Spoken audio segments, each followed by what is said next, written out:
네, 안녕하세요. 성공취업의 시작 답정보센터 이남규입니다. 네, 안녕하세요. 한유진입니다. 네, 지금 2019년도 공채 서류 전형이 진행되고 있는데 지금 이렇게 준비를 하면서 지난해에는 얼마나 많은 지원자들이 도전을 했고 그중에서 얼마나 합격했는지 궁금해하실 것 같아서 조사를 또 한번 해봤습니다. 지난해 구직자들은 평균 26개의 기업에 입사 지원을 했고요. 서류 전형 합격 횟수는 평균 3회로 나타났고 10명 중에 1명만이 취업의 첫 단계로 진입할 수 있었던 것을 확인할 수가 있었습니다. 네, 정말 해를 거듭할수록 취업 시장이 위축되어 있다는 느낌을 받는 것 같습니다. 네. 서류부터 탈락하는 경우에는 자신감이 정말 떨어지기 마련인데 우리 취준생 여러분들 1차부터 탈락해서 많이 자신감이 상실하셨을 것 같습니다. 네, 이런 분위기 속에서 저희가 해드릴 수 있는 게 정말 알짜배기 정보만을 모아서 여러분들한테 전달해 드릴 수밖에 없는 것 같습니다. 오늘도 알짜배기 정보 많이 준비해봤고요. 자, 그러면 수요일 잡정보센터 지금 바로 출발해 보겠습니다.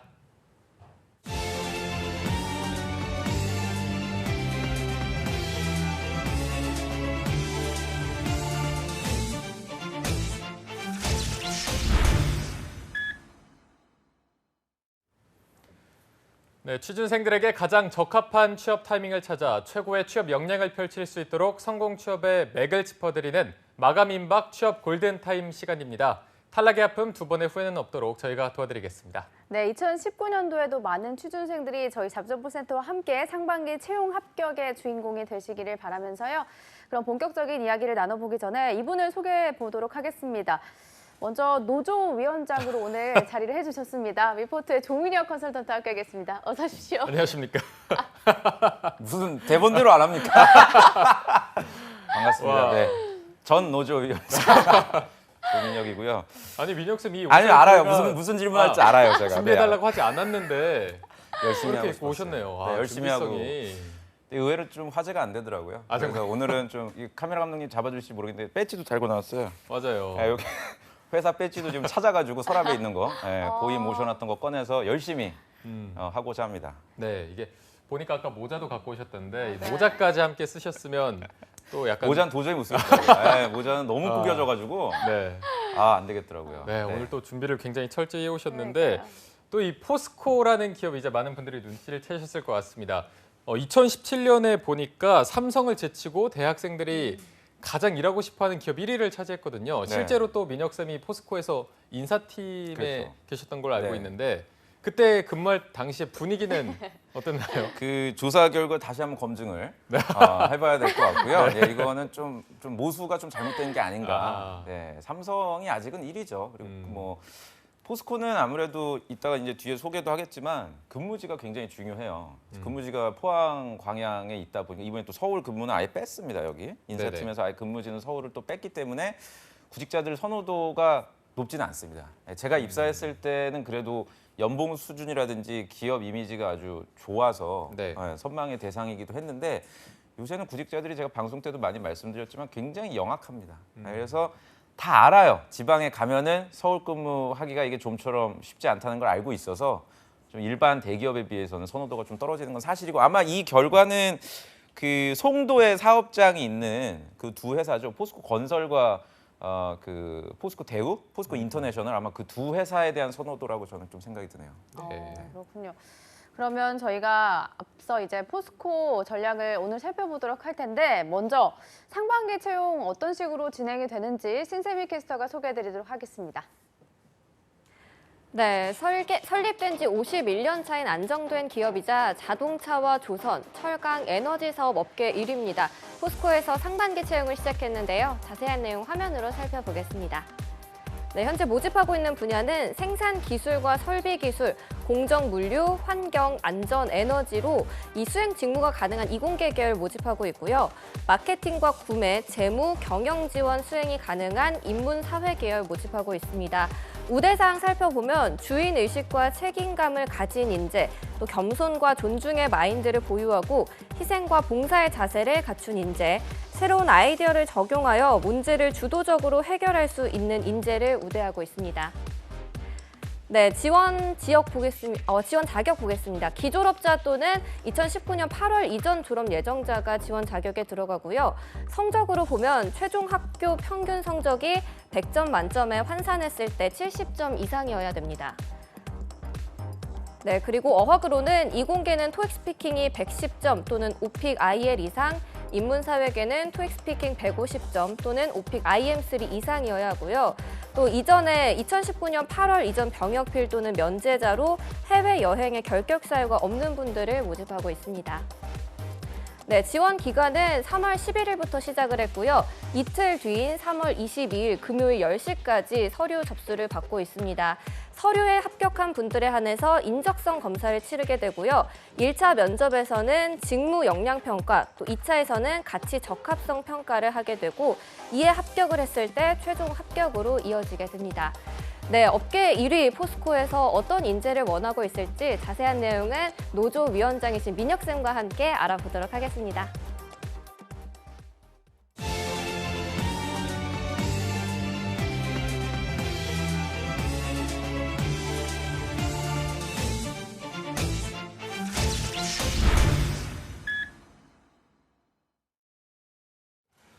네, 포스코 공채 전형에 대해서 함께 살펴보고 오셨습니다. 포스코 아마 많은 분들이 그래도 가고 싶어 할 텐데 민혁쌤 취준 당시에랑 네. 지금이랑 비교했을 때 이 포스코 선호도랑 경쟁률은 좀 차이가 많이 나나요? 그때 아마 한 10점 정도라고 한다면 선호도가 네네. 지금 한 3. 아, 진짜요? 너무 많이 또는 줄었네요. 3도 많이 드린 것 같아요. 아. 네, 이게 왜냐하면 이게 재료공학도라든지 신소재 전공자들이 갈 수 있는 회사가 대표적인 게 세 군데가 있는데 그게 이제 포스코, 현대자동차, 그다음 이제 삼성전자죠. 근데 뭐 아시겠지만 삼성전자의 인기가 워낙에 높아지고 뭐 계속 그 경영 환경이 좋다 보니까 상대적으로 그러니까 소재 쪽 앞 단계에 있는 제조 회사들의 선호도가 많이 떨어지고 있어요. 그래서 예전만큼은 높아지기는 좀 어려울 것 같고 지금도 뭐 영상이 나오지만 뜨겁거든요. 네, 저런 근무 환경. 네. 예전에 그 삼성전자 제가 그 공략했을 때 그 저 영상 VR 영상 보면은 아주 깨끗하고 방진복 입고 아주 깔끔한 작업 현장 저 보세요. 저 얼마나 보기만 해도 무겁고 뭔가 힘들. 요 송도입니다. 요거 포스코로 오해하시면 안 돼요. 이거 예, 포스코 ENC 건설이거든요. 네네. 예, 요 송도 사업장과는 좀 다르게 포스코 이제 포항하고 광양에 제철소를 두고 있어서 선호도는 좀 떨어진다. 이렇게 말씀을 드리고 싶습니다. 그럼 민혁쌤 취준 당시에 민혁쌤이 또 포스코를 선택하신 이유가 있었을 것 같아요, 네. 그때는. 저는 이거 되게 유치한 얘기일 수도 있는데 이제 그 우연한 기회에 네. 버스 타고 가다가 포스코 사거리라는 명칭을 보고 네.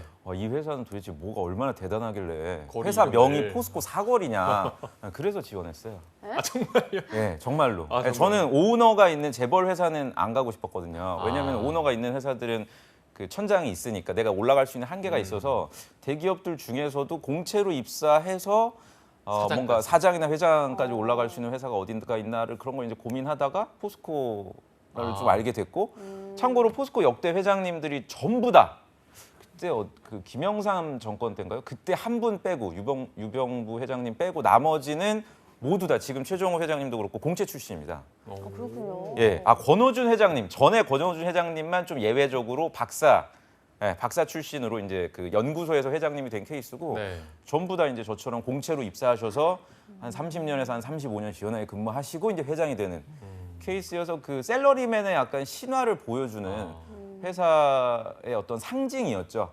예, 근데 지금 업계 자체가 너무 많이 힘들다 보니까 많은 변화와 혁신을 좀 추구하고 있다 이렇게 보시면 될 것 같아요. 네. 그럼 민혁쌤은 그 꿈을 이루지 않고 왜 퇴사를 하셨나요? 뭐 오늘 제 특집인가요? 네, 아주 작정을 또 했네요. 선배 얘기를 듣는 게 중요할 것 같아서. 저는 그걸 좀 감지를 했어요. 2000년, 8년, 9년 이때 철강 경기가 좀 많이 꺾이고 중국 쪽도 뭐 지금 반도체처럼 상당히 빠른 속도로 좀 추격을 하다 보니까 올라갈 수 있는 게 좀 한계가 있더라고요. 제가 또 그리고 또 공대 엔지니어 출신이 아니다 보니까 문과 그 스텝 직무다 보니까 그 전략적으로 생각하지는 않거든요. 회사에서. 그래서 좀 다른 길을 찾아야 되지 않을까라는 생각이 들었고 아까 전에 저희가 이제 우스갯소리로 뭐 노조위원장 이런 얘기를 했는데 네네. 굉장히 좀 민감한 주제거든요. 노조는 포스코에서 지금 노조가 없다가 최근에 작년부터 생기게 됐어요. 네네. 그러니까 노조위원장 이런 얘기는 혹시나 여러분들이 뭐 자소서나 이런 데는 노조 관련된 이슈는 작성 안 하시는 게 좋을 것 같아서 첨언을 드립니다. 네, 알겠습니다. 알겠습니다. 그러면 실제로 민혁쌤이 포스코에서 근무를 할 당시에 기업 문화랄까요? 뭐 현대는 약간 뭐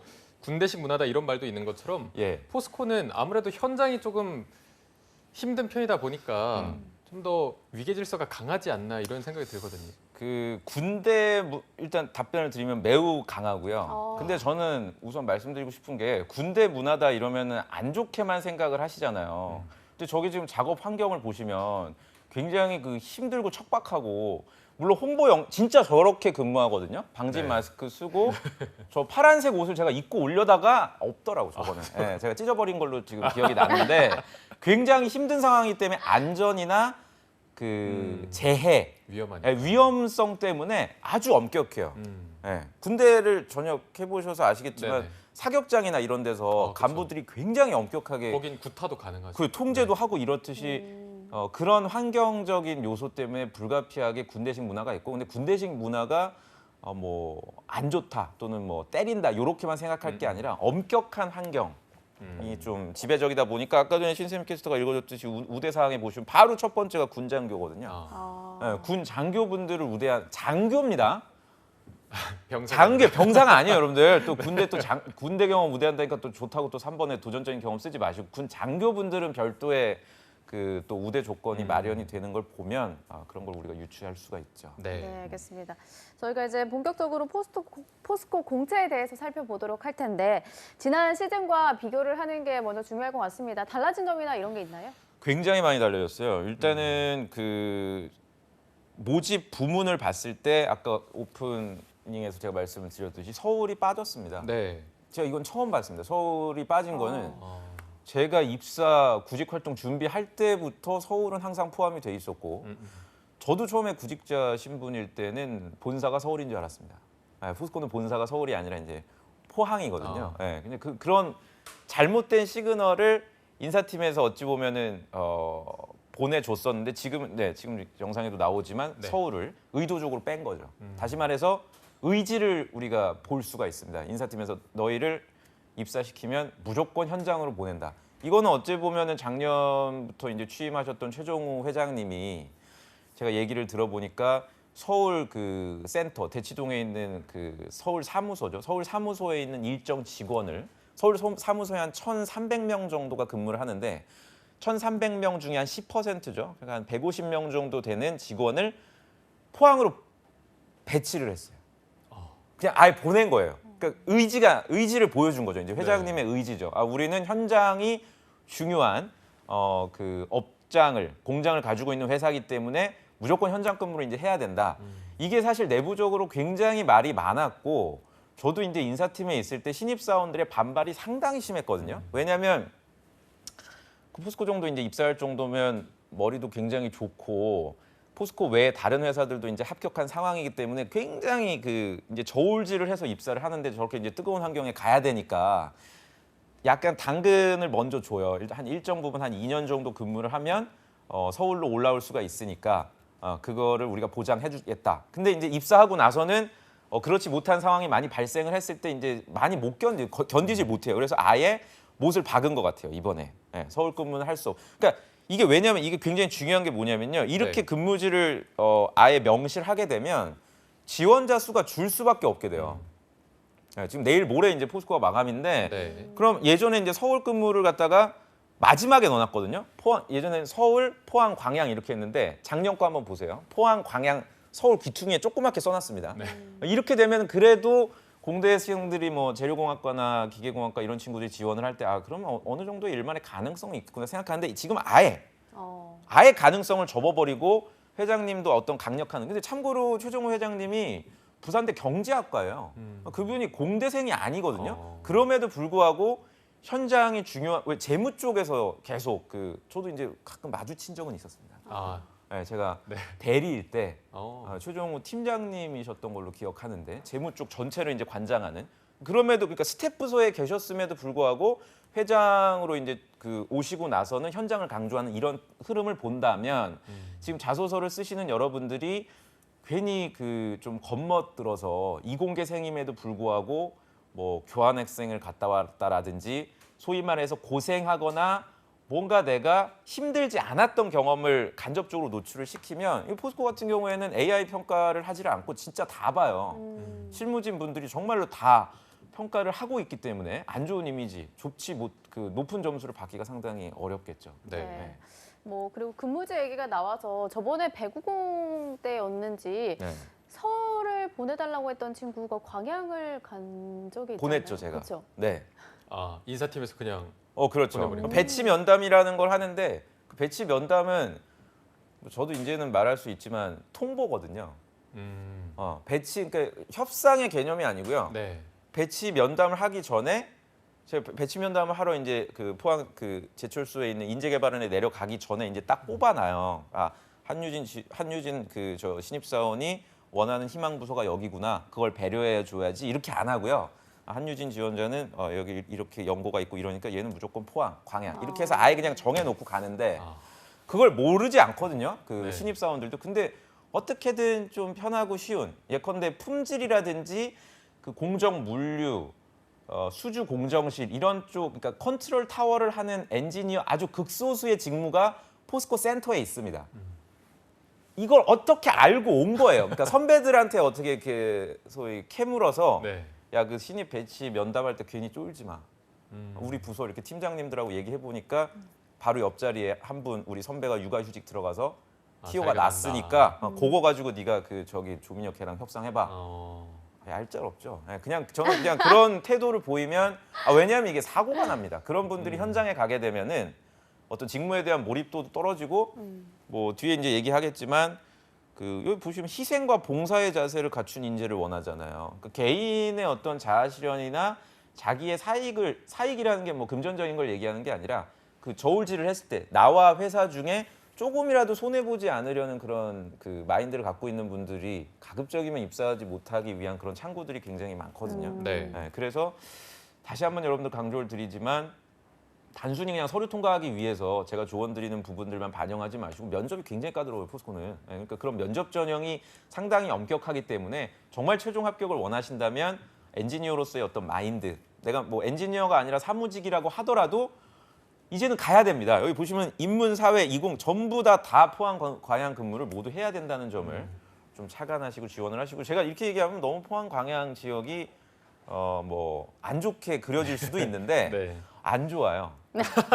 이거는 그 지역 그 주민의 입장에서 얘기하는 게 아니라 뭐 정말 그 문화생활이나 이런 것들을 많이 추구하더라고요. 우리 신입사원 친구들하고 요즘은 더 이렇게 얘기를 추구하죠. 해보면 그렇죠. 제가 그때 동기들이 하소연했던 게 뭐냐면 그 당시에 빕스가 없었던 걸로 기억합니다. 포항에 스타벅스가 없었고요. 가다 네. 보면 몇 개씩 보이는 없죠. 그게 그런 거라도 좀 어떻게 챙겨줄 수 없냐 회사에서 네. 이런 소위 VOC도 있었고 말 나온 김에 광양에 지금 맥도날드가 있는지 모르겠습니다. 제가 당시에는 근무했을 없었군요. 당시에 광양에 맥도날드가 없었어요. 지금은 있지 않을까요? 제 기억에 맥도날드 하나 정도 생겼거나 없어요. 그래서 제 동기들이 광양에 있는 엔지니어 분들이 순천까지 나갔어요. 빅맥을 먹으러. 이건 진짜예요. 왜 이렇게 애초롭게 보죠? 애처롭네요. 그래서 제가 그 가끔 이제 비행기 타고 광양 출장 갈 일이 있으면 동기들이 저 공항에 있는 맥도날드에서 햄버거 좀 사오라고. 빅맥을 좀 그냥 어디서 많이 본 연출이죠 이게. 군대 왜 휴가 갈 때 맞아요. 통닭 사와라 약간 예, 이런 맛있는 거 느낌의 것. 그러니까 그게 크게 변하기가 어려워요. 광양 왜냐하면 이건 제조업 기반의 회사다 보니까 거기 막 문화시설이 막 크게 발달하고 이러기가 상당히 어려워서 네. 그런 점들은 우리 구직자분들이 좀 근데 만약에 반대로 이런 부분에 있어서 나는 크게 뭐 상관이 없다. 지방 근무 전혀 뭐 거리낌이 없고 문제 없다. 뭐 한 3년에서 한 5년 정도는 나는 내 청춘, 내 인생을 어찌 보면은 제철소에서 함께하는 걸로 생각을 한다. 있거든요 그런 분들. 웰컴 투 포스코다. 위드 포스코라고 해야 되겠네. 지금 그 슬로건이 바뀌었으니까. 위드 포스코.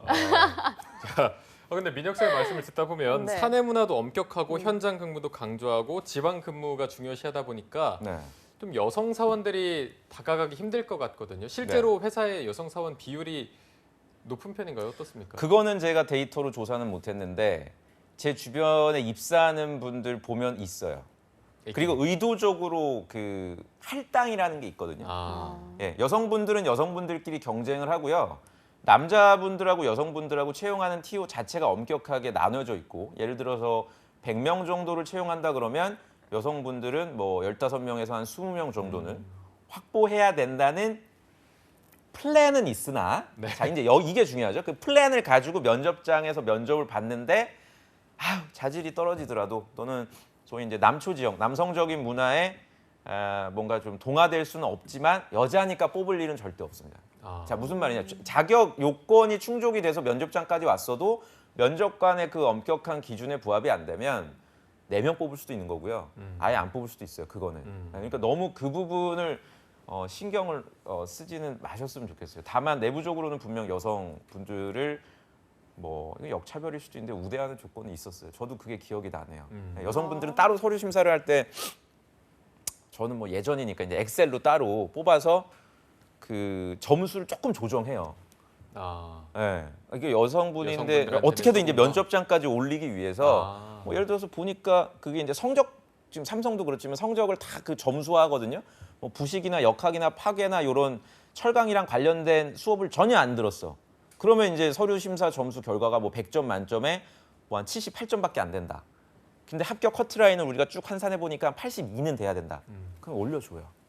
면접. 네, 그래서 면접까지는 일단 볼 수 있도록 올려주는데 이제 그런 분들이 실제로 최종까지 합격하는 경우는 그렇게 많지는 않았습니다. 왜냐하면 그 서류 점수가 최종 면접까지도 정성적으로 면접관에게 평가 기준으로 영향을 좀 미칠 수가 있어서 그런 점들은 여러분들이 좀 고려를 하고서 지원을 하는 게 좋을 것 같고요. 네. 문과생들은 이게 참 민감한 얘기긴 합니다만 신중하게 지원하시길 바래요. 지금 시간 관계상 저희가 포스코 건설이나 대우나 다른 계열사들 얘기 뭐 그 케미칼까지는 얘기는 못합니다만 송도에 본사가 있는 회사도 있습니다. 그러니까 경중을 따져서 여러분들이 지원을 해주는 것도 하나의 전략일 것 같아요. 내가 영어를 굉장히 잘하고 글로벌적인 능력이 있으면 포스코 인터내셔널 가. 포스코보다도 포스코 인터내셔널은 포스코가 할 수 없는 글로벌 사업을 전략적으로 추진하는 종합 상사 기능을 하고 있잖아요. 그러니까 내가 정말 큰 무대에서 한번 일하고 싶다. 포스코는 여러분들 제조 기반의 국내 산업이 제1순위인 회사예요. 지금 글로벌적으로 진출을 하려고 노력하고 있는 거지 아직은 글로벌 회사인 다른 뭐 중국 그 철강 회사라든지 뭐 예컨대 보상강철이라든지 이런 아르셀로미탈이나 인도 이런 계열사들에 비해서는 글로벌 능력은 좀 떨어집니다. 제가 좀 과격하게 표현을 하려다 자제했는데 다소 좀 부족한 상황이니까 글로벌적인 해외 능력이 내가 좀 우수하다라든지 그러면 포스코 인터내셔널 예전 이제 포스코 대우도 입사 기준으로 생각해 주시면 어떨까 생각이 드네요. 알겠습니다. 오늘 얘기하면서 가장 또 중요한 게 하나가 근무지인 것 같아서 이번에 광양과 포항만 떴잖아요. 그럼 그렇죠. 지원할 때 이거를 선택을 할 수 있나요, 지역을? 없습니다. 선택은 할 수가 없는데 자소서 1번 항목에 여러분들이 저는 명시를 해주시기 바랍니다. 그럼 회사를 어느 쪽으로 가고 싶다. 그렇죠. 네, 기아가 회사를 선택하는 기준은 무엇이며 그 기준에 포스코가 적합한 이유를 써라라고 했을 때 예를 들어서 정말 많이 쓰는 그 사례들이 어제까지 학생들 보면 포스코에 대해서 설명을 하더라고요. 지금 여러분들이 지금 보셨으면 알겠지만 대본 없이 제가 포스코 얘기하고 있죠. 포스코는 실무자들이 더 잘 알아요, 여러분들. 그러니까 포스코가 51년이 됐고 뭐가 어쩌고 이런 얘기 하지 마시고 여러분들의 회사 선택 기준을 얘기를 해주시기 바래요. 그러니까 예를 들어서 제가 이거는 그냥 농담이 아니라 이렇게 쓸 수도 있어요. 자소서에 저는 회사를 선택할 때 수도권에서 먼 지역을 선택합니다. 이렇게 기준을 잡을 수도 있다는 얘기예요. 그 이유는 이러이러하기 때문에 제조업 기반의 회사들이 주로 수도권보다도 뭐 그 해안가라든지 남부 쪽에 배치가 돼 있고 그 지역에 내 역량을 발휘할 수 있는 가능성이 커서 저는 수도권보다도 남부라든지 비수도권 또는 수도권과 원거리 지역으로 직장을 선택을 하고 싶은데 그럼 이제 정확하게 부합되죠. 포항하고 광양이. 네. 그 기준에 봤을 때 그 시간으로 따졌을 때요. 광양이 조금 더 멀어요. 포항보다. 그러니까 더 좋죠. 광양을 지원하기. 광양 지원해라. 더 먼저. 그렇죠. 네, 광양 의지가 제출. 있다 이거를. 그렇죠. 아니 그리고 제가 이 농담이 아니라 1968년에 이제 포스코가 생겼고 그게 이제 설비가 벌써 50년이 넘은 노후화돼 있어요. 포항은. 네. 그래서 한번 설비 이제 노로 점검하고 뭐 포스코 케미칼에서 이제 그런 것들을 해주지만 이러려면은 정말 힘들고 많은 그 시간이 투자가 돼야 돼서 근무 환경이 한마디로 포항보다는 광양이죠. 광양은 이제 1992년도에 생겼고 뭐 방송 때도 제가 수차례 말씀드렸지만 광양 제철소 자체가 자동차 강판 글로벌 넘버원 제철소입니다. 그러니까 자동차 강판을 만드는 거죠. 여러분들 자동차는 지금 경량화가 굉장히 중요한 이슈예요. 소재적으로. 물론 자율주행도 중요한데 소프트웨어적으로. 하드웨어적으로 봤을 때는 어쨌든 이걸 가볍고 튼튼하게 만들어야 되기 때문에 이러한 기술력을 갖고 있는 회사가 전 세계에 몇 군데가 안 되고 그중에 하나가 광양제철소예요. 자동차 강판은 포항에서 못 만들어요. 그러면 내가 자동차 관련된 활동이 있다? 무조건 써야 돼요. 그럼 광양제철소로.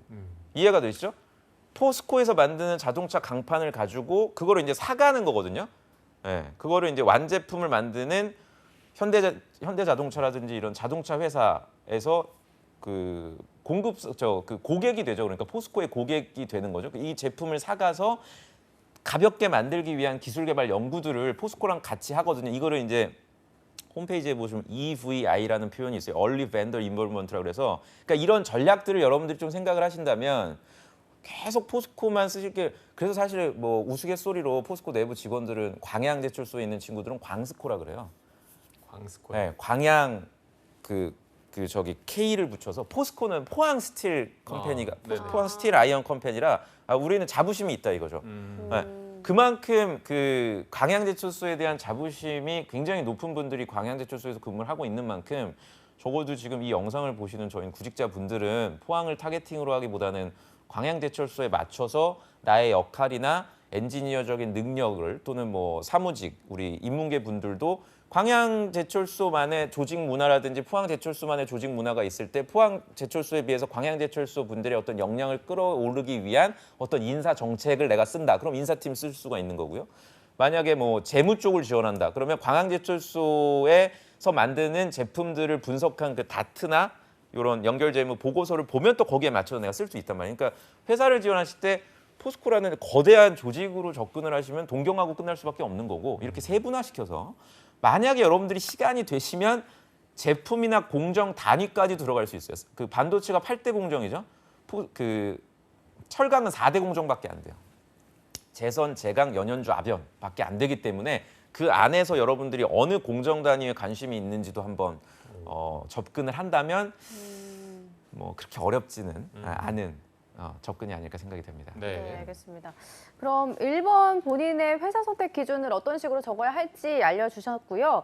2번하고 3번, 4번도 한 번씩 짚어주시면 좋을 것 같습니다. 같은 내용이라고 보시면 돼요. 1번에서 여러분들이 언급한 그 분야 또는 공정 단위에서 근무하기 위해서 필요로 하는 능력을 쓰는 게 이제 2번이겠죠. 그래서 직무 역량과 경험을 쓰시는 항목인데 자, 여기서 중요한 거는 활동을 먼저 쓰지 마시고 여러분들이 수행하셨던 프로젝트나 우리 공대생들 같은 경우에는 전공 관련된 난이도가 가장 높았던 수업 내용들을 우선적으로 써주셔야 됩니다. 왜냐하면 네. 그걸 최우선적으로 평가를 하거든요. 그리고 면접 단계에서 포스코 면접 중에 이제 스페셜티 테스트라 그래서 ST2 전형이 있는데 거기서 실무자 분들이 직접 저 정도 되는 나이 분들이 실무자들이 들어오셔서 물어봐요. 너 어떤 수업을 들었냐? 엔지니어로서 그러면은 기계공학 전공자로서 네가 설비를 다룰 때 뭐 불량이 소위 발생했을 때 이걸 해결할 만한 어떤 식시그마적인 네가 수업을 들은 게 있냐? 관련된 자격증이 있냐? 뭐 없다면 왜 그 취득을 하지 않았냐? 이런 식으로 점검을 하니까 거기에 맞는 수업에 대한 내용들, 전공 관련된 프로젝트 그리고 그러한 것들, 그러한 전문성을 응용한 나의 활동들 요 순서대로 접근을 해주시면 되겠어요. 2번 항목 같은 경우에. 네. 네. 그리고 3번도 질문을 많이 하시는데 힘들었던 순간이요. 예, 그러니까 이게 그 2번하고 같은 맥락인데요. 그러니까 많이들 여러분들이 3번 항목을 실수하시는 대표적인 사례가 학업적인 부분을 자꾸 언급하시는데 학업이나 뭐 전과했다라든지 편입이라든지 앞서 말씀드렸던 군대 경험 이런 것들은 좀 지양해 주시기 바랍니다. 왜냐하면 평가하기 좀 어려워요. 그러니까 보편적인 내용들이죠. 다른 사람들도 좋은 학교 가고 싶은 거 누구나 다 같은 마음이고 또 군대 경험도 그렇게 많이 쓰시더라고요. 지금 보면 뭐 의경하셨던 거라든지 뭐 카츄샤 했던 거 이런 거는 의도적으로 내가 뭐 힘들기 위해서 했다기보다는 조금 좀 편한 길을 가려고 여러분들이 하신 거잖아요. 그러니까 전혀 도움이 안 됩니다. 여러분들한테. 그래서 도전적인 걸 물어봤을 때는 이것도 뭐 과거 방송 때 말씀을 많이 드렸었지만 가급적이면 많은 팀원들과 많은 사람들이 함께했던 경험을 써주시기 바래요. 당연히 공대생들은 전공 관련된 활동이어야 되고요. 문과는 전공 관련될 필요는 없으나 오랜 기간 동안 최소한 한 달 이상이라든지 또는 가장 좋은 건 한 6개월 정도 꾸준한 기간 동안 많은 사람들과 함께 했던 활동, 뭐 예를 들어서 창업이라든지 여기 지금 우대한다고 돼 있죠. 네네. 공모전이나 창업 같은 경우에는 최소 2달에서 3달 정도를 하나의 주제를 달성하기 위해서 혼자 단독으로 수행하는 경우는 없잖아요. 그죠? 공동의 목표를 달성하기 위해서 함께 하는 경우들이 많기 때문에 이에 준할 정도의 경험을 우리 문과분들은 선택을 해주시는 게 좋고, 나는 진짜 이것도 없고 아무것도 없다. 그럼 그냥 쓰세요. 본인 편한 대로. 네, 3번까지 잘 쓰긴 어렵습니다. 저는 솔직히 네. 말해서 앞서 말씀드린 1번에서 그럼 승부를 거는 게, 왜냐면 1번은 경험 베이스로 여러분들이 쓰는 게 아니기 때문에 난 정말 경험이 하나도 없다 그럼 3번은 적당히 정리를 하시고 1번하고 4번은 여러분들이 승부를 볼 수가 있는 항목이거든요. 네. 거기에 초점을 두시면 될 것 같습니다. 네. 알겠습니다. 자, 그럼 또 이제 4번 이슈를 고르는 건데 이것도 좀 잘 골라야 될 것 같거든요. 그러니까 지금 이슈를 물어보는 회사가 2회사밖에 없어요. 지금 삼성하고 지금 포스코인데 네. 삼성은 제가 예전에 말씀을 드렸고 포스코는 이제 역사 의식이 투철하고 좀 거창해 보이긴 합니다만 애국심을 가지고 있는 지원자를 상당히 선호합니다. 다시 한번 우대 사항을 좀 우리 제작진분들이 띄워주시면 여기 이제 나오죠. 다시 읽어볼게요. 주인 의식과 책임감을 가지고 솔선하는 인재, 괄호 열고 군장교 경험. 그 다음 이제 항목이 중요한데요. 네, 지금 나오죠. 그 다음 장입니다. 희생과 봉사의 자세를 갖춘다 그래서 제가 이거 굉장히 특이하게 봤는데 이거 약간 좀 포스코가 오버했어요. 모범 시민상, 의인상 수상자를 우대한다 그래서, 그러니까 이거는 분명 계실 거거든요. 이런 네네네. 분들이. 예전에는 여기 우대사항에 뭐가 들어갔냐면 철강 관련된 그 공모전이 있습니다. 스틸 유니버시티라 그래서 네네.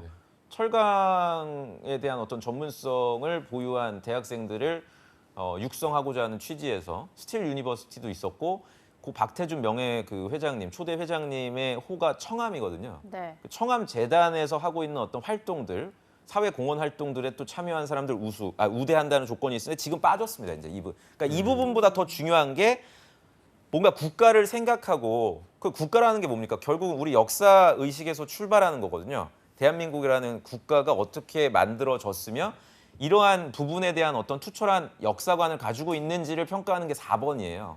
그러니까 무리하게 철강 지식으로 당연히 철강 산업으로 연결시킬 이유는 전혀 없습니다. 4번 항목 같은 경우는.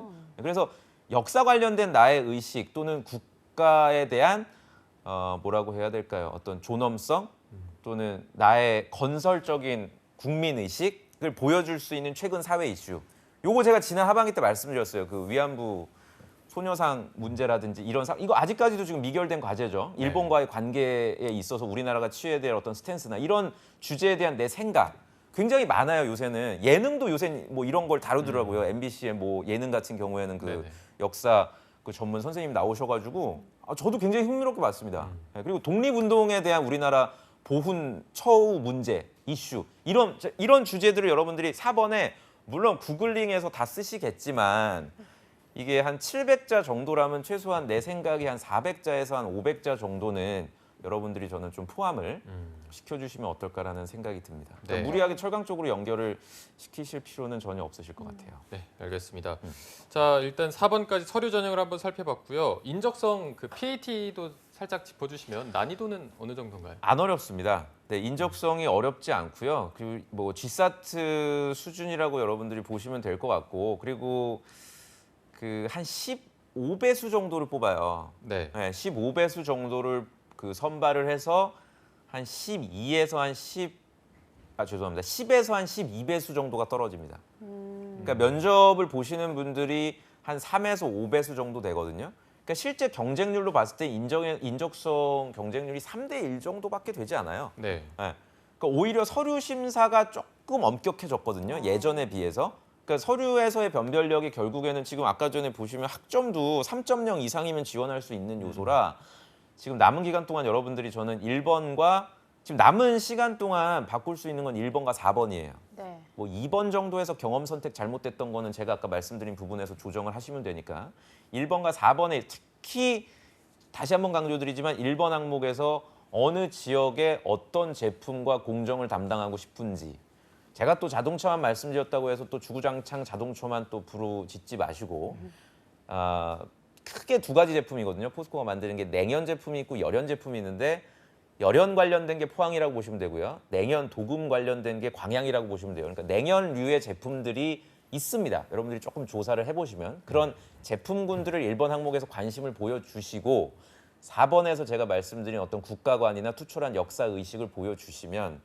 서류 통과는 그렇게 어렵지 않게 여러분들이 하실 수가 있다. 뭐 면접에 대한 얘기를 오늘 시간 관계상 다루지 못했지만 면접이 상당히 어렵습니다, 여러분들. 네. 네, 블라인드 테스트예요. 블라인드 테스트. AP, GD 전형이 완전 블라인드고 철강 지식, 포스코 하나도 안 물어봅니다.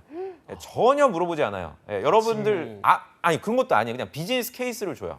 아. 실제로 입사 후 발생하는 하나의 케이스를 던져주고 1시간 동안 이거를 고민을 해서 전지에다가 작성을 해서 면접관 앞에서 이제 발표를 해야 되는 굉장히 좀 무시무시한 힘든 전형이라 서류 심사 정도는 저희 방송 통해서 이게 보완이 되는데 정말 포스코를 1순위라고 생각하시는 분들은 지금부터라도 적어도 어떤 전형이 있는지 이거 다 무료로 포스코 홈페이지 들어가면 다 공개돼 있어요. 문제 유형까지도.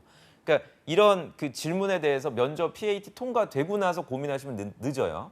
네, 지금부터 뭐 지원하실 때 많죠. 다음 주에 또 롯데도 여러분들 마감이기도 하니까 그러니까 지원을 하시되 하루에 뭐 30분이나 많게는 1시간 정도라도 포스코 전형, 면접 전형에 좀 익숙하시길 바랍니다. 네. 네, 알겠습니다. 오늘 정말 민혁쌤에게 들을 수 있었던 네. 조언들 많이 들은 것 같은데 마지막으로 포스코를 준비하는 우리 취준생들에게 선배로서 신의 한 수를 주시죠. 포스코 그러니까 아름다운 얘기를 좀 드리고 싶은데 현실적으로 어쩔 수 없이 많이 힘듭니다. 지방 근무가. 그래서 지방 근무에 대해서 조금이라도 좀 불편한 분은 지원을 하지 마시고요. 지방 근무에 대해서 나는 확실히 강점이 있다. 예를 들어서 그러니까 당연히 지방대 분들 우대하는 가산점이 꽤 높은 포션이 있으니까요. 또는 지방에 연고가 계신 분들, 지방 현장에 내가 근무하실 수 있는 분들은 과감하게 도전을 하시기를 당부를 드립니다. 네, 알겠습니다. 오늘은 정말 아까 말씀하신 대로 민혁쌤이기에 할 수 있는 말을 해줬고 현실적인 조언을 많이 해주신 것 같습니다. 오늘 도움 말씀 주신 미포트의 조민혁 컨설턴트와 함께했습니다. 고맙습니다. 고맙습니다. 네, 잡정보센터 1부는 여기서 마무리해보도록 하고요. 잠시 후 2부에서는요. 일자리 방방곡곡이 준비되어 있고요. 네, 그리고 갈 곳 없는 취준생들의 인권을 지키고 알 권리를 챙겨드리는 코너죠. 취준생 인권위원회도 준비되어 있습니다. 네, 저희는 잠시 후에 뵙겠습니다. 채널 채널 고정!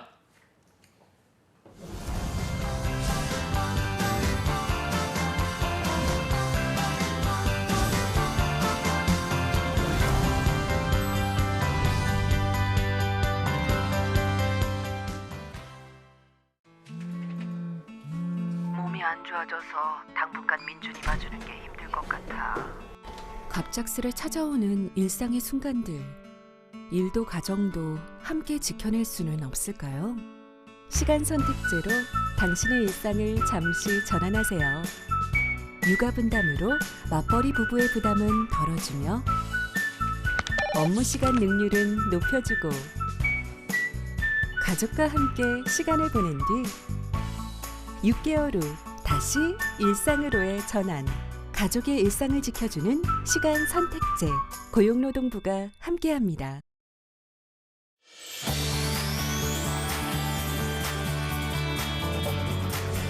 한국 직업방송을 보면 취업이 보입니다.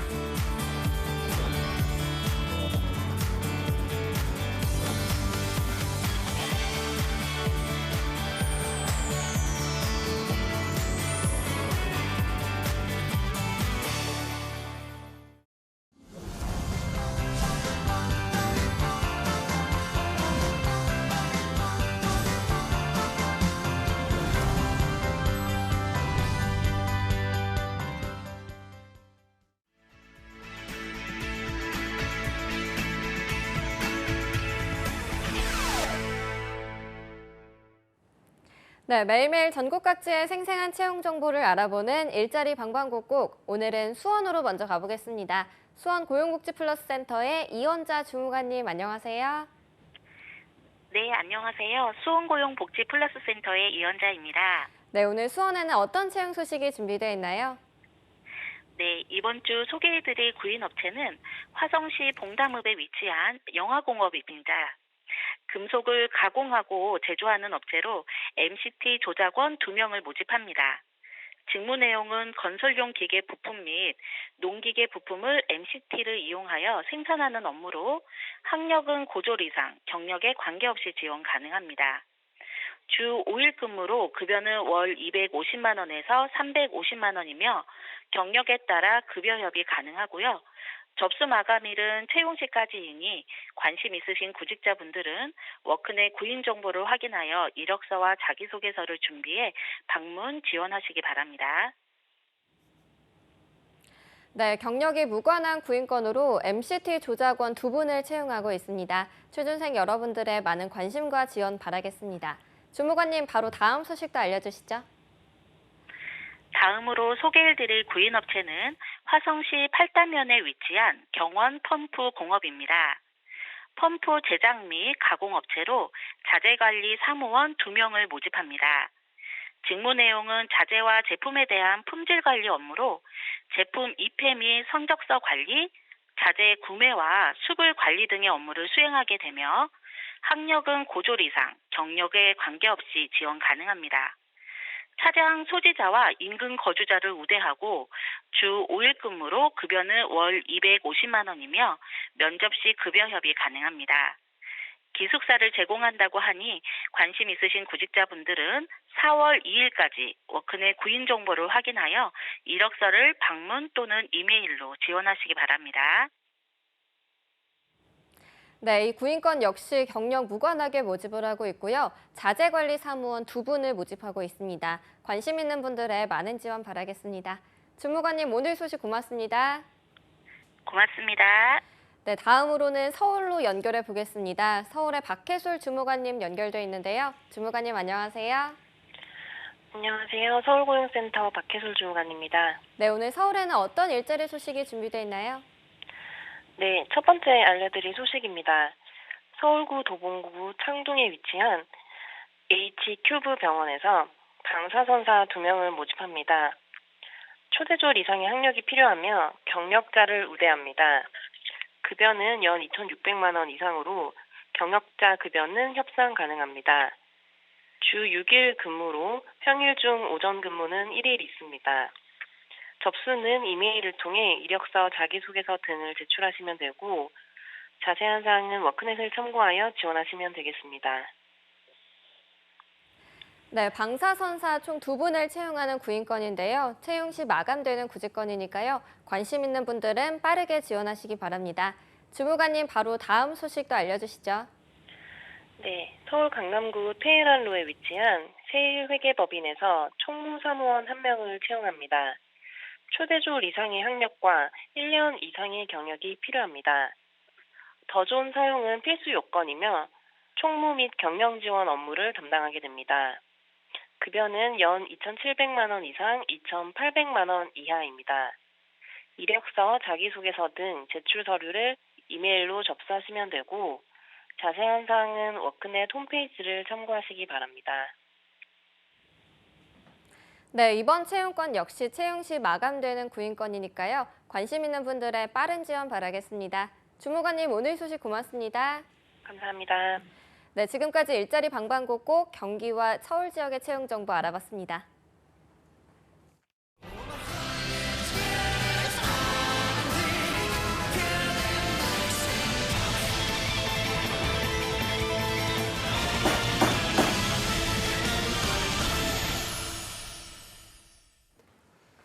네, 이어서 취준생들의 인권을 지키는 방법을 알려드리는 취준생 인권위원회 순서입니다.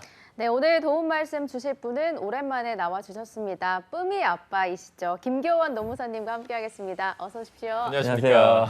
네, 그리고 또 2부의 도우미 신세미 캐스터도 함께합니다. 안녕하세요. 안녕하세요. 안녕하세요. 네, 교원쌤, 아까 유진 씨가 말씀드렸지만 뿌미 아버지로 또 유명하시잖아요, 여기서. 그래서 저희가 항상 뿌미 관련된 것만 여쭤본 것 같아서 교원쌤 취미 같은 거를 모르더라고요. 취미 같은 게 혹시 있으신가요? 저는 축구 좋아해서 오, 정말요? 게임이라든지 지금 활동은 못하고 있고요. 운동은 못하고 있고 축구 보는 거라든지 이런 것도 좀 좋아합니다. 저는 약간 공부 같은 거 좋아하실 줄 알았는데 아, 의외로 또 그러셨나요? 축구를. 공부는 좀 멀리 했습니다.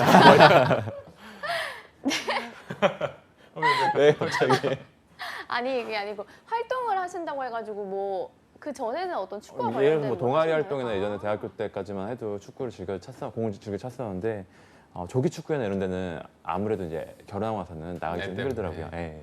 역시 아이 보는 게 가장 의미를, 좋죠.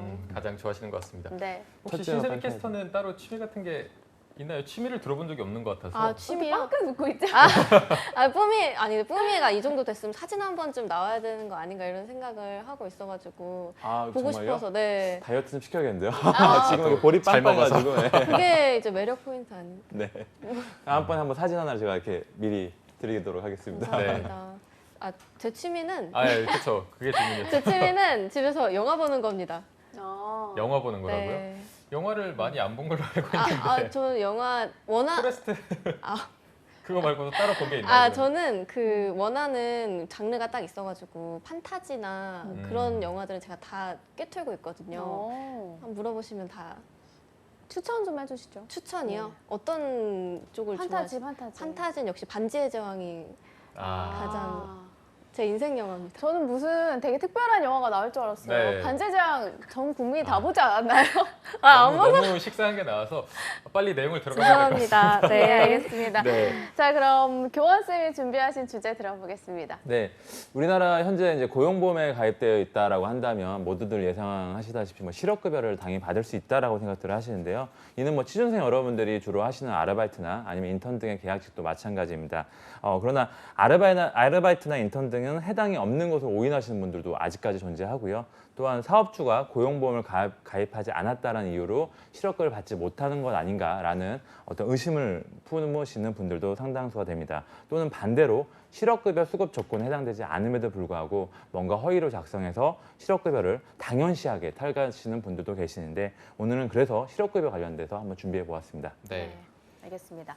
현재 아르바이트와 인턴뿐만 아니라 또 앞으로 취업 후에도 있을 상황이기 때문에 정확히 알고 가는 게 좋을 것 같습니다. 그럼 먼저 신세미 캐스터가 오늘 안건에 대해서 소개해 주시죠.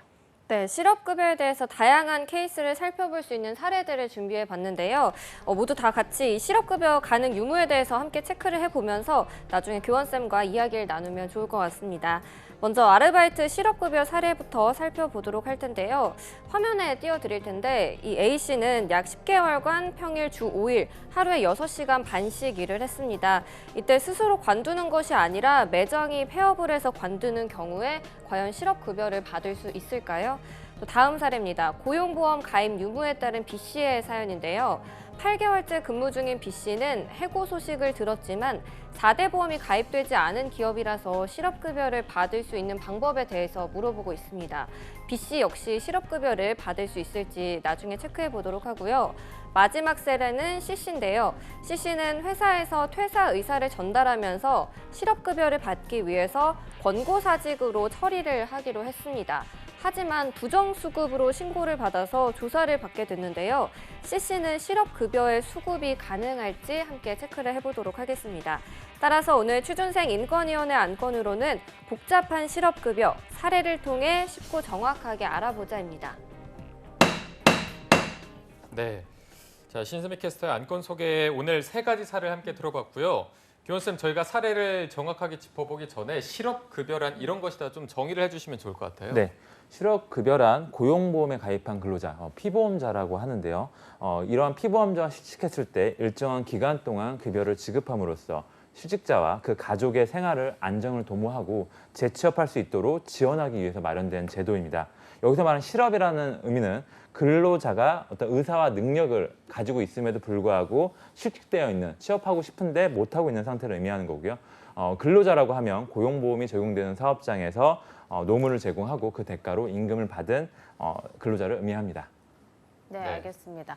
자, 그럼 이제는 앞서 신세미 캐스터가 소개해준 사례를 통해서 저희가 실업급여 유무에 대해서 알아볼까 하는데 첫 번째 케이스죠. A씨는 과연 실업급여를 받을 수가 있을까요? 우선은 받을 수 있냐 여부를 검토하기 위해서는 조건이 뭐냐가 먼저 알아봐야 될 것 같아요. 조건이 이렇게 어렵지는 않습니다. 한 4가지 조건이 되는데요.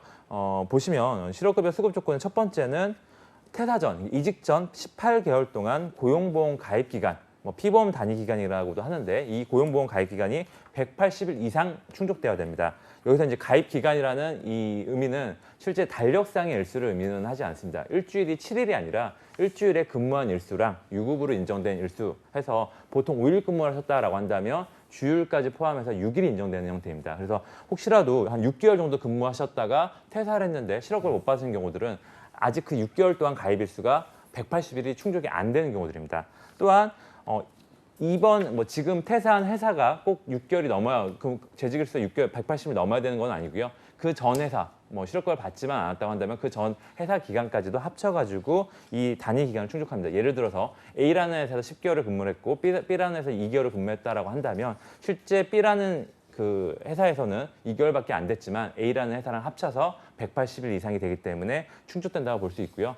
두 번째로 취업할 의사가 전제돼야 됩니다. 이 부분은 당연한 부분이겠고 세 번째로는 재취업을 위한 적극적인 노력을 해야 됩니다. 실업급여를 신청만 했다고 받는 게 아니고요. 실제 그 실직하는 기간 동안 재취업을 위해서 면접을 본다든지 서류 지원을 했다든지 이런 서류들을 내게 됩니다. 그래서 그런 증빙 자료가 있어야 되고요. 마지막으로 좀 중요한 부분인데 비자발적인 이직, 그러니까 자발적인 이직이 아니어야 됩니다. 개인 신상 등의 문제로 퇴사를 한다든지 아니면 무단결근, 횡령 등 이런 어떤 사유 등으로 근로자한테 책임 있는 사유 등으로 해고를 당하는 경우에 해당되지 않고요. 다만 본인 사유라고 하더라도 임금체불을 당했다든지 성희롱을 당했다든지 아니면 사업장 이전으로 통근이 좀 상당히 어려워졌다든지 이런 경우들은 실업급여 수급 자격으로 인정됩니다. 이제 아까 말씀하셨던 A 사례 좀 보시면 네. A가 10개월간 근무를 했고요. 네. 5일 동안 이제 근무를 했기 때문에 한 주에 6일 정도는 피보험 단위 기간으로 인정이 됩니다. 그렇기 때문에 10개월 근무하셨기 때문에 180일이라는 충분히 충족이 되고요. 그리고 네 번째 사유였던 자발적 이직이 아니어야 될 것에서는 본인의 퇴사하는 게 아니라 회사가 폐업으로 인해서 어쩔 수 없이 퇴사하는 형태이기 때문에 실업급여 수급 대상이 될 수 있습니다. 네. 그럼 일단 A 씨는 실업급여를 받을 수 있다 이렇게 저희가 네. 보면 될 것 같고요. B 씨는 받을 수 있을까요? 어떻습니까? 이 부분을 아마 가장 좀 궁금해하시는 분들이 많으실 거예요. 왜냐하면 최근에 저희가 사례를 좀 접하더라도 고용보험에 가입되지 않은 취준생 여러분들 상당히 많으세요. 네. 아르바이트 근무하면 아무래도 업주분께서는 비용 부담 때문에 아르바이트들은 사대보험이 가입이 안 된다 이런 원칙을 내세우면서 네. 가입을 안 시키는 경우가 많거든요. 이런 경우를 대비해서 고용보험 쪽에서는 고용보험 피보험 자격 확인 청구라는 제도가 있습니다. 이 얘기는 본인이 근로자였는지 확인을 받게 돼서 확인에 대한 청구를 하고 고용보험 측에서 그 부분을 인정을 해준다고 한다면 고용보험을 소급해서 가입하게 되고요. 소급해서 가입한 기간이 180일이 넘게 되면 말씀드렸던 대로 이제 수급 자격이 인정이 되는 거죠. 또한 아까 이제 이분 같은 B 씨 같은 경우에는 이제 해고를 당했다고 하는데 이 해고가 본인 사유가 아니라 그냥 회사에서 어떤 경영상의 이유로 해고한 것이라고 한다면 수급 자격으로는 인정될 수 있을 것 같습니다. 네, 알겠습니다. 이런 식으로 하면 다 인정이 되는 것 같은데 마지막 C분은 받을 수 있나요? C분 같은 경우에는 지금 보시면은 본인이 실제적으로는 자진퇴사인 건데 회사한테 권고사직, 그러니까 회사가 사직을 권고한 것처럼 해달라라고 해서 실업급여를 받아간 케이스거든요.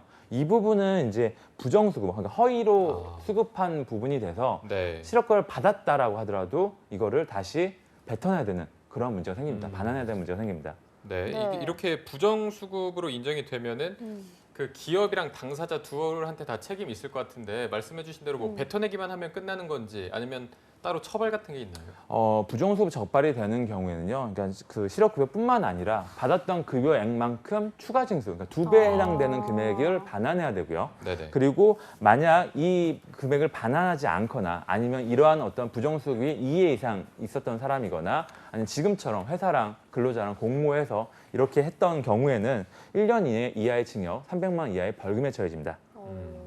알겠습니다. 작은 돈을 벌려다가 큰 돈을 잃을 수 그렇죠. 있겠네요. 네. 그러면 실업급여는 어떤 식으로 계산하는지 방법도 알려주시죠. 네, 실업급여는 평균임금이라고 합니다. 퇴사 시에 직전 3개월 동안 받은 임금을 3개월 기간, 보통 90일에서 92일 정도 나올 텐데요. 그 기간을 나누면 이제 하루치가 나오죠. 하루치의 50%에 해당되는 액을 평균, 그러니까 실업급여 기준액으로 잡습니다. 다만 뭐 이런 경우가 있겠죠. 최저임금 받는데 거기서 50%만 한다면 너무 적게 보장되는 거 아니냐라고 하기 때문에 하한액이 있고요. 상한액이 있습니다. 하한액은 최저 시급의 한 90% 금액인 하루 일당으로 봤을 때 6만 120원이 되고요. 상한액은 6만 6천 원가량이 됩니다. 그래서 뭐 한 달 정도 치면 한 180만 원 정도는 보장이 되는 거죠. 네. 그러면 이게 실업급여를 받으려면 신청을 따로 해야 될 것 같은데 네네. 어떤 식으로 신청을 하면 되나요?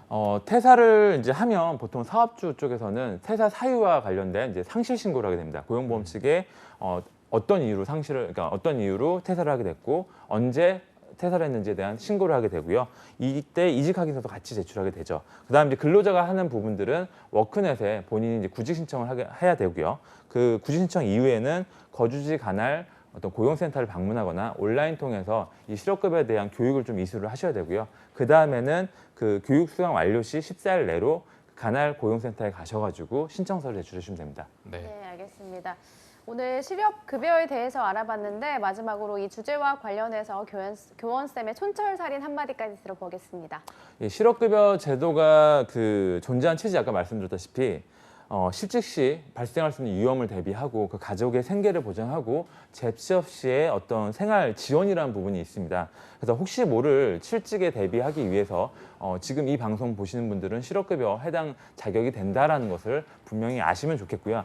다만 실업급여는 말씀드렸던 대로 비자발적인 이직 사유여야 됩니다. 본인의 퇴사로 세사한 경우에는 해당 사항이 없음에도 불구하고 회사에 떼를 쓰는 경우가 있는데 이럴 경우에는 부정수급으로 연결될 수 있어서 아까 말씀하셨다시피 적은 돈을 벌려다가 큰 돈을 납부해야 되는 그런 경우들이 발생할 수 있어서 꼭 주의하시기 바랍니다. 네.